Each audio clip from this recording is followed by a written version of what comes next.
बच्चों नमस्कार।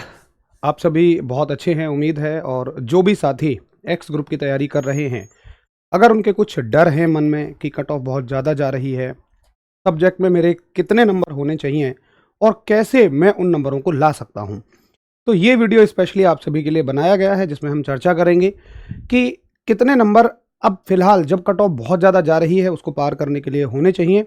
और ना केवल मैं नंबर बता के आपको छोड़ूंगा, बल्कि ये भी आपको सजेशन दूंगा कि इस तरीके से नंबर लाए जा सकते हैं। क्या उन तरीकों से कोई नंबर लेके आया है? तो जी हाँ, उन तरीकों से बच्चे नंबर लेके आए हैं। थंबनेल पर आप देख रहे होंगे, फिजिक्स में 20, मैथ्स में 20, इंग्लिश में 18। इतना स्कोर क्या हमें करना है? अगर आप इस स्कोर को जोड़ के देखें तो ये हो जाएगा 58 नंबर। कट ऑफ आज के समय में जो जा रही है, देखो कुछ स्टेट्स की कट ऑफ ज़्यादा जा रही है, वही स्टेट्स हैं जहाँ पर बच्चों के अंदर ना एक देश सेवा का बहुत भयंकर जुनून है, लेकिन शायद सरकार को लगता है कि इस जुनून की ज़रूरत नहीं है, इसलिए वो उसकी कट ऑफ को बहुत ज़्यादा ऊपर टांग दे रहे हैं। कोई नया इस वीडियो को देखे तो वो सोच सकता है कि यार कट ऑफ तो ज़्यादा जाएगी जितने बच्चे ज़्यादा होंगे, लेकिन कारण ये नहीं है। कट ऑफ को डाउन किया जा सकता है और भी बहुत सारे तरीके हैं। तो क्या हमें इतने ही नंबर लाने हैं? जी नहीं, आपको इतने नंबर नहीं लाने हैं, लेकिन अगर हम टारगेट करें 50 नंबर का, देखो आप इस इनटेक से पहले मैं भी ये कहता था कि अगर आपके 40-42 नंबर एक्स ग्रुप में हैं तो काम बन जाएगा, लेकिन अब मैं ये कह रहा हूँ कट ऑफ को देखते हुए, क्योंकि उन्होंने तरीका बदल दिया है। कंपटीशन एक साल में 6 महीने में उतना नहीं बढ़ा, लेकिन तरीका बदल दिया है कट ऑफ का, तो उसके हिसाब से नंबर आपको लगभग 50 का टारगेट करना पड़ेगा। क्या 50? क्यों 50 का टारगेट करना पड़ेगा? देखिए, ये वो राज्य हैं जिनके बच्चे सबसे ज़्यादा देश सेवा का सपना रखते हैं, भारत माता की सेवा में जाने का हौसला रखते हैं, और इन इन स्टेट्स में आपको एक अच्छा कंपटीशन देखने को मिलेगा। जैसे राजस्थान की कट ऑफ देखो, अगर हम एक्स ग्रुप में बॉयज़ की बात करें तो ये 45.34 है, उत्तराखंड की 42.04, उत्तर प्रदेश की 41.5, हरियाणा की 40.8 और बिहार की 35.8। तो अगर आप इन स्टेट से बिलोंग करते हैं तो भाई तब तो जरूर आपको लगभग लगभग 45 से 50 का टारगेट अपना रखना ही चाहिए। 50 राजस्थान के लिए और बाकी स्टेट्स के लिए 45 का टारगेट लगभग आपको रखना चाहिए। अब अगर आप बिहार से हैं तो देखो 40 में भी बात बन जाएगी। अगर आप इन राज्यों से हैं, एमपी, एचपी, झारखंड, तो आपकी बात बन जाएगी बड़े आराम से 30 के आसपास भी। और अगर आप गुजरात, महाराष्ट्र, दिल्ली, वेस्ट बंगाल, उड़ीसा, असम से हैं तो जितना मन करे उतना पढ़ लो, बात बन जाएगी। क्योंकि यहाँ पर फिलहाल अभी कंपटीशन कम है, और हम ये भी दो राय नहीं है इसमें भी कि इसमें कुछ राज्य ऐसे होते ही हैं, जैसे असम है। अगर हम नॉर्थ ईस्ट के राज्यों को देखें कि वहाँ पर सुविधाएं नहीं पहुँच पाती हैं, लेकिन बाकी राज्यों में जहाँ सुविधाएं हैं वहाँ पर कट ऑफ का क्या कारण है कि बच्चा कम इंटरेस्टेड होता है उन राज्यों में। तो वहाँ की कट ऑफ आप देखें जैसे 17.5 नंबर है, तो आप तो 25 के लिए भी फाइट करें तो भी हो जाएगा। बाकी ऑल इंडिया कट ऑफ को अगर आप देखें, इस बार एक्स ग्रुप में बॉयज़ की जो गई है वो 34.85 गई है, जो कि स्टेट कट ऑफ से भी ज़्यादा है। यही एक एनामोली है, यानी कि यही एक इसमें विसंगति है कि cut off state cut off all India cut off से all India cut off state cut off से ज़्यादा है। खैर, तो ये राज्यों से अगर आप हैं तो भाई आपका टारगेट डेफिनेटली 45 से 50 का होना चाहिए। राजस्थान के लिए स्पेशली 50 टारगेट करिए, बाकी में 45 काम चल जाएगा। अगर हम गर्ल्स की बात देखेंगे तो गर्ल्स में भी आप उन्हीं राज्यों को देखें, उन्हीं की स्टेट कट ऑफ ज़्यादा जा रही है, बाकी जो बाकी राज्य हैं उनकी कट ऑफ कम है। तो अगर आप इन स्टेट से हैं तो तब तो पक्का आपको 50-52 का टारगेट रखना ही पड़ेगा। इनके लिए हरियाणा, राजस्थान 50-52, उत्तर प्रदेश, बिहार के लिए लगभग आपको 50 का टारगेट रखना ही पड़ेगा। क्या इतने नंबर आ भी पाते हैं बच्चों के? भाई आ तो पाते हैं। इस बार अपने यहाँ से पढ़े हुए बच्चों को मैं दिखाऊं तो नंबर आप देखिए, भाई के इंग्लिश में 20.52 नंबर हैं। आफ्टर द नॉर्मलाइजेशन है, क्योंकि आपको लगेगा 20 से ज़्यादा कैसे नंबर आ गए, तो आफ्टर द नॉर्मलाइजेशन है ये। नॉर्मलाइजेशन में थोड़े नंबर बढ़ गए। इंग्लिश में 20.52 नंबर हैं, फिजिक्स में 20.15 नंबर है, मैथमेटिक्स में 21.72 नंबर हैं, टोटल नंबर 62.4 हैं। हमारे अगर उत्तर प्रदेश की आप कट ऑफ देखें तो ये गई है 41.55, नंबर है 62.4। मैं आपसे टारगेट कह रहा हूं 45 से 50 का, और बच्चे 62 नंबर तक भी ला रहे हैं।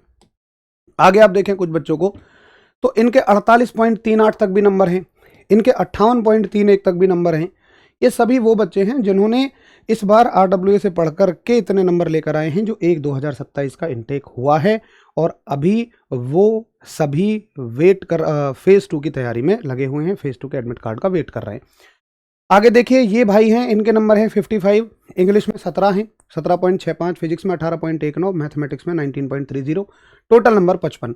इन भाई के नंबर आप देखें, इंग्लिश में 15.20 है, फिजिक्स में 17.35 है, मैथमेटिक्स में 20.85 है, टोटल नंबर है 53.4। तो इन भाई के नंबर आप देखें 53.84 ही इन्हीं के नंबर हैं। शायद ये स्क्रीनशॉट फिर से रिपीट हो गया, 18.76 वाला नहीं, अलग अलग है, नंबर सेम बन रहे हैं 53.4। तो देखा जाए बच्चे 62 भी स्कोर कर रहे हैं, 55 भी स्कोर कर रहे हैं, 53 भी स्कोर कर रहे हैं। आपको कितना करना चाहिए ये डिपेंड करेगा आपके राज्य के ऊपर, आपकी कैटेगरी के ऊपर, आप बॉयज़ हैं या गर्ल्स हैं। मैंने बाकी आपको बता दिया है। तो मोटा माटी अगर चलिए हम देखें कि अगर किसी बच्चे को 50 का टारगेट करना है तो 50 का टारगेट वो कैसे करें। मतलब अगर आप बिल्कुल सेफ खेलना चाहते हैं, जिन राज्यों में ज़्यादा कंपटीशन है उनसे बिलोंग करते हैं और बिल्कुल सेफ खेलना चाहते हैं, तो आप 50 का टारगेट रखिए। बॉयज़ और गर्ल्स दोनों कैटेगरी में से 50 का टारगेट रखेंगे, तब जाके आपके 47, 48, 44, 45 तक नंबर आ पाएंगे। दोस्त देखिए, अगर हम एक्स ग्रुप की बात करें तो एक्स ग्रुप में 3 सब्जेक्ट हैं, इंग्लिश है, मैथमेटिक्स है, फिजिक्स है। मैथमेटिक्स 11th और 12th लेवल की है, फिजिक्स 11th और 12th लेवल की है, इंग्लिश जनरल कॉम्पिटिटिव इंग्लिश है। किसी भी बच्चे के अगर आप नंबर देखें, चलिए मैं आपको इन्हीं टॉपर्स के नंबर दिखाता हूँ। ये तो टॉपर्स हैं। इंग्लिश में ये 20 में से 20 से भी ज़्यादा नंबर ला रहा है, लेकिन मैथमेटिक्स में 25 में से 20 हैं, तो फिजिक्स में 25 में से 20 है और मैथमेटिक्स में 25 में से 21 हैं। देखा जाए तो यहाँ पर ये आउट ऑफ आउट नंबर ला रहा है, यहाँ पर थोड़े से नंबर ज़्यादा हैं, फिजिक्स में थोड़े से नंबर कम हैं। आप किसी भी टॉपर को देखो, सबके नंबर आपको फिजिक्स में ही कम नजर आएंगे। भाई के इंग्लिश में 14 नंबर है, मैथ्स इनका अच्छा है 18 और फिजिक्स में 15 नंबर हैं, कम नंबर रह गए। यहाँ पर इनके 18 नंबर हैं और मतलब 20 में से 18 हैं, यहाँ 25 में से 22 हैं। आगे आप देखिए, भाई के मैथमेटिक्स में 19 नंबर हैं, यहाँ केवल 18 नंबर रह गए हैं। भाई के मैथमेटिक्स में 20 नंबर हैं, फिजिक्स में केवल 17 नंबर रह गए हैं। भाई के मैथमेटिक्स में 18 नंबर है, फिजिक्स में 17 नंबर रह गए हैं, जबकि इंग्लिश में भी 18-19 स्कोर कर रहे हैं। तो ये कहा जा सकता है कि इंग्लिश एयरफोर्स के लिए बहुत मतलब तीनों सब्जेक्ट के कंपैरिजन में आसान विषय है, और आप चाहें तो 17-18 स्कोर बहुत आराम से कर सकते हैं, और करना ही पड़ेगा। लिमिटेड सिलेबस है, चीज़ें डायरेक्टली याद करनी है, बहुत आराम से आपका उतना स्कोर हो जाएगा। तो बच्चे अगर आप इंग्लिश से देखें तो आउट ऑफ 20 आपको भैया 19 से 17 का स्कोर करना ही पड़ेगा, या तो 17 या 19 के आसपास लगभग, क्योंकि इतना बच्चा ला रहा है। मैथमेटिक्स आपको अच्छा करना पड़ेगा। मैथमेटिक्स के नंबर हमारे हाथ के नंबर होते हैं। हम अगर क्वेश्चन सामने आ गया है, ऐसा क्वेश्चन हमने किया है, तो डेफिनेटली वो सही ही होगा, इसमें ना कोई थ्योरी नहीं है, इसलिए मैथमेटिक्स में नंबर बच्चा कर जाता है। तो न्यूनतम 17 अधिकतम 21 का टारगेट रखिए। फिजिक्स में, फिजिक्स इस पिक्चर की विलन है, वो आपको कट ऑफ क्वालिफाई करने से भी रोक सकती है, इसलिए फिजिक्स को थोड़ा सीरियस लेना है। इस इनटेक से पहले तो मैं भी कहता था कि 14 तक नंबर आ रहे हैं तो बात ठीक है, लेकिन भैया अब तुम्हें और थोड़ी सी मेहनत करनी पड़ेगी, 25 में से 16 का टारगेट रखना पड़ेगा। और मैं ये नहीं कहूँगा कि यहाँ तुम जैसे 21 ला रहे हो तो यहाँ भी 21 आ जाएंगे, आ ही नहीं पाएंगे। मैं टॉपर्स के हिसाब से बात नहीं कर रहा हूँ, मैं मॉडरेट बच्चे के हिसाब से बात कर रहा हूँ, क्योंकि इस कोर्स इसकी कैलकुलेशन आप पूरी देखें तो मैंने कितनी बनाई है, 20, 10, 30, 39 और 1, 40, 10, 50, 56। सही हूँ क्या मैं? 21, 9, 30, 10, 40, 40, 10, 50, 6, 56। और यहाँ की जो कैलकुलेशन है 7, 7, 14, 6, 20 की 0, 2, 3, 4, 5, 50 नंबर। तो अगर आप थोड़े से बहुत पढ़ने में अच्छे हैं, मेहनत कर लेते हैं, तो इस स्कोर तक पहुँच जाएंगे। बट अगर आप एवरेज हैं, मॉडरेट हैं, टॉपर्स बच्चे कम ही होते हैं, मॉडरेट बच्चे ज़्यादा होते हैं, तो आप सभी चिंता ना करिए, कोई ज़रूरत नहीं है इस स्कोर तक पहुँचने की। आप यहाँ आइए। अगर आपको लगता है भाई मुझे तो जस्ट पास करना है, तो आपको इतना टारगेट तो रखना पड़ेगा। ये इंग्लिश के मार्क्स हैं, मैथ्स के मार्क्स हैं, ये फिजिक्स के मार्क्स हैं, इतना आपको रखना पड़ेगा। इतने नंबर कैसे आएंगे, मुझे किस में क्या पढ़ना है? देखिए, अगर आप वाई ग्रुप वाले साथी होते तो मैं कुछ आपको टॉपिक ऐसे बताता जो कम ज़्यादा होते हैं, जैसे जीएस को मैं कह देता ना के बराबर पढ़ो पूरे सब्जेक्ट को।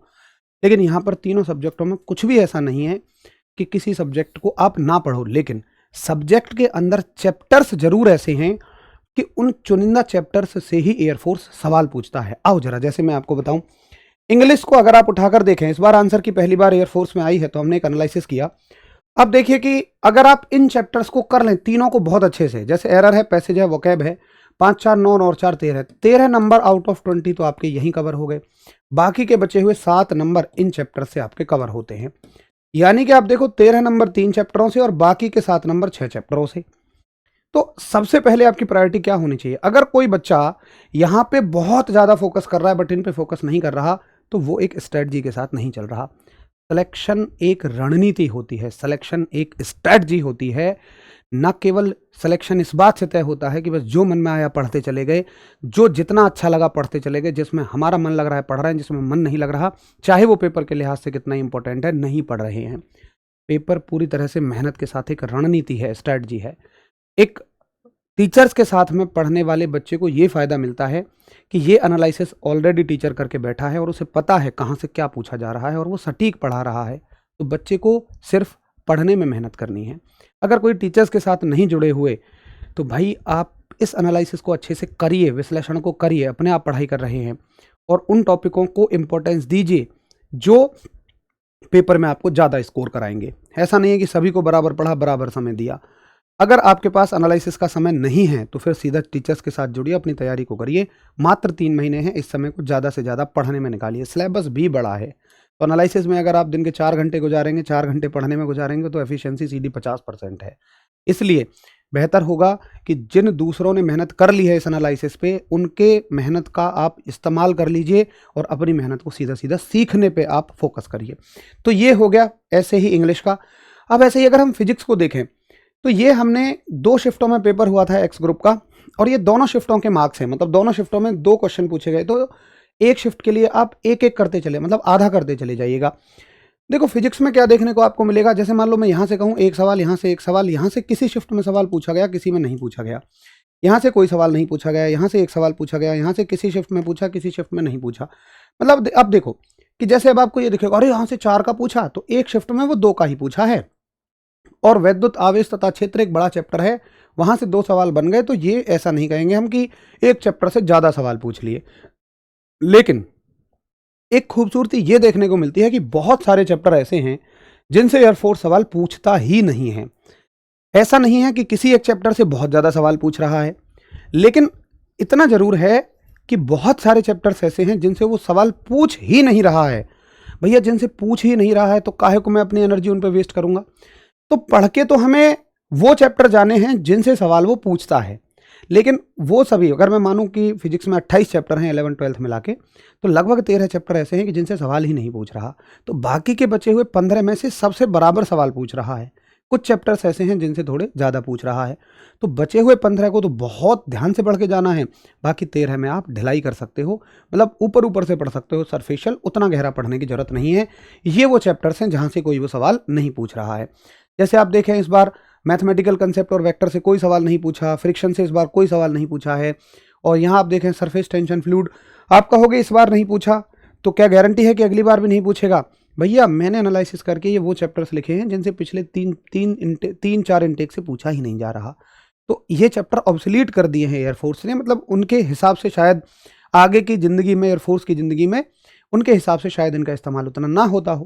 हालांकि ये तो इंपॉर्टेंट चैप्टर हैं, जैसे फ्लूइड है, क्योंकि वहाँ पे तो सारा का सारा एरोप्लेन में एरोडायनेमिक्स ही लगती है, बट फिर भी वो इनसे सवाल नहीं पूछ रहे।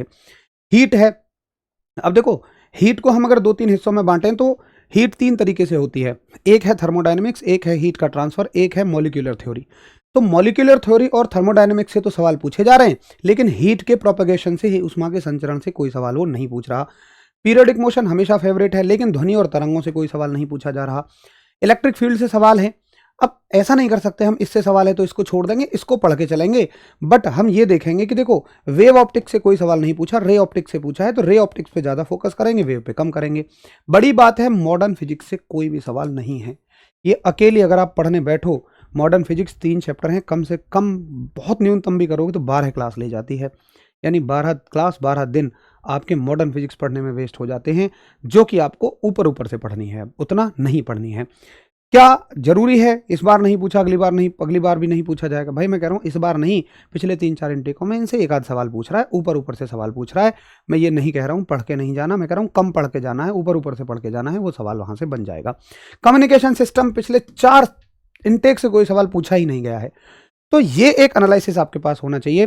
देखिए एक बात मेरी याद रखना, कॉम्पिटिटिव एग्जाम में ना कितना पढ़ना है इस बात से जरूरी ये पता होना चाहिए कितना छोड़ना है, क्योंकि अगर आप सब कुछ बस पढ़ते चले जाएंगे ना तो आपका समय सिर्फ वेस्ट हो रहा होगा।